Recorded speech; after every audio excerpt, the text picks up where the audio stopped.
여기 한 장의 사진을 소개합니다. 설명은 끝날 즈음에 하겠습니다. 오늘 말씀은 레위기 21장입니다. 성경 177페이지입니다. 다 함께 21장 1절에서 4절을 봉독하시겠습니다. 여호와께서 모세에게 이르시되 아론의 자손 제사장들에게 말하여 이르라. 그의 백성 중에서 죽은 자를 만짐으로 말미암아 스스로를 더럽히지 말려니와 그의 살부치인 그의 어머니나 그의 아버지나 그의 아들이나 그의 딸이나 그의 형제나 출가하지 아니한 처녀인 그의 자매로 말미암아서는 몸을 더럽힐 수 있느니라. 제사장은 그의 백성의 어른인즉 자신을 더럽혀 속되게 하지 말지니라. 성도 여러분, 21장 전체 내용은 그 당시 제사장이 지켜야 할 규례를 설명하고 있습니다. 외적인 모양에서 풍속을 포함하여 그 당시 지켜야 할 여러 가지를 기록하고 있습니다. 예수님께서 이 땅에 오시기 전 하나님의 법도는 무엇이며 우리에게 어떤 교훈을 주는 것인지 깨닫는 아침이 되기를 원합니다. 3절 후반을 보면 몸을 더럽힐 수 있느니라 하여 좀 이상하지 않습니까? 그 뜻은 장례식 때 직계 가족의 몸은 만져도 괜찮다는 뜻입니다. 그러나 자매 중 이미 시집간 사람은 안 되지만 시집 가지 않은 상태에서 세상을 떠났을 경우에 제사장은 죽은 자의 자녀의 몸을 만져도 된다는 규례입니다. 제사장은 누구인가요? 백성들의 지도자입니다. 백성들에게 규례를 가르치고 본인은 모범이 되어야 합니다. 왜 죽은 사람의 몸을 만지지 못하게 했을까요? 제사장은 하나님 앞에서 그의 몸도 깨끗해야만 한다는 것입니다. 5절을 보시면 머리털을 깎아 대머리가 같게도 하지 말며 이쪽 수염 양편을 깎지 말라고 하셨으니 만약 제사장이 이 시대에 사는 사람이라면 우리가 지금 겪고 있는 팬데믹을 지나는 동안에는 이 규례를 아주 기쁘게 잘 준수하겠구나 하는 생각이 들기도 합니다. 하나님은 어떠한 경우에든 제사장의 몸에 칼 자국이나 상처를 내서는 안 된다고도 하셨습니다. 아마도 이 규례는 제사장이 하나님께 제사를 드릴 때 흠이 없는 깨끗한 제물을 드려야 한다는 것입니다. 14절을 보시면 결혼은 반드시 자기 백성 중에서 처녀와 결혼해야 한다고 명하셨습니다. 오늘 초점의 말씀입니다. 즉 결혼의 대상은 남자와 남자, 여자와 여자가 아니고 남자와 여자입니다. 장례와 결혼을 어떻게 치러야 하는 것을 명령하신 장례 규례와 결혼 규례입니다. 오늘 봉독하신 21장 4절에 보시면 교회 지도자는 마땅히 자신을 더럽혀 속되게 하지 말지니라. 제사장 혹은 백성의 어른이란 오늘날 교회 목회자, 지도자뿐 아니라 우리 모든 믿는 자를 대상으로 보는 것이 합리적이라 생각합니다. 믿는 자로서 혼돈과 혼탁한 현 시대에 결혼 규례를 우리 삶에 적용하는 시간을 갖기 원합니다. 제가 간단히 만든 맵을 하나 보여드리겠습니다.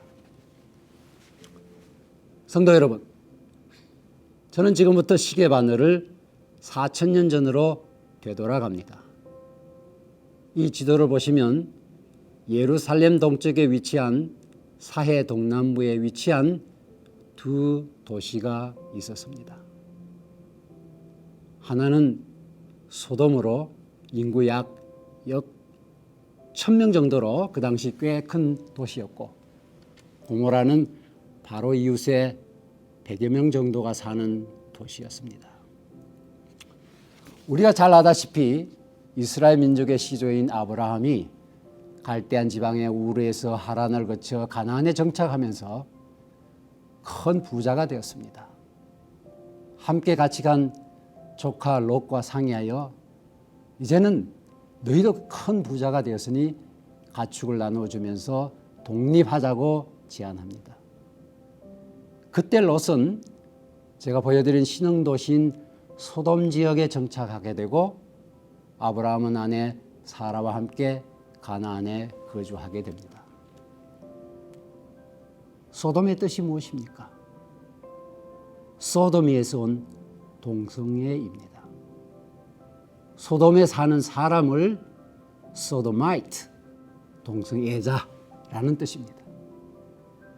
결국 하나님께서는 우리가 너무나도 잘 알다시피 롯의 아내를 소금 기둥이 되게 하고 롯과 두 딸만 살리는 모든 사람을 멸족시키는 소돔과 고모라의 큰 역사의 사건을 잘 알고 있습니다. 하나님께서는 소돔과 고모라 사건 이후 또 한 번 노하십니다.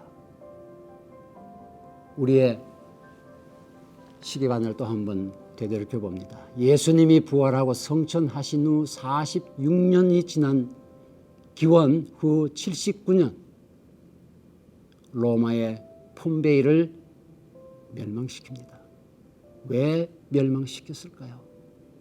하나님께서 노한 이유는 소돔과 고모라 사건과 동일합니다. 성도 여러분, 지금 우리는 same sex marriage 시대에 살고 있습니다. 미국 정부 출범 이후 처음으로 same sex marriage에 해당되는 후보 강요가 나왔습니다.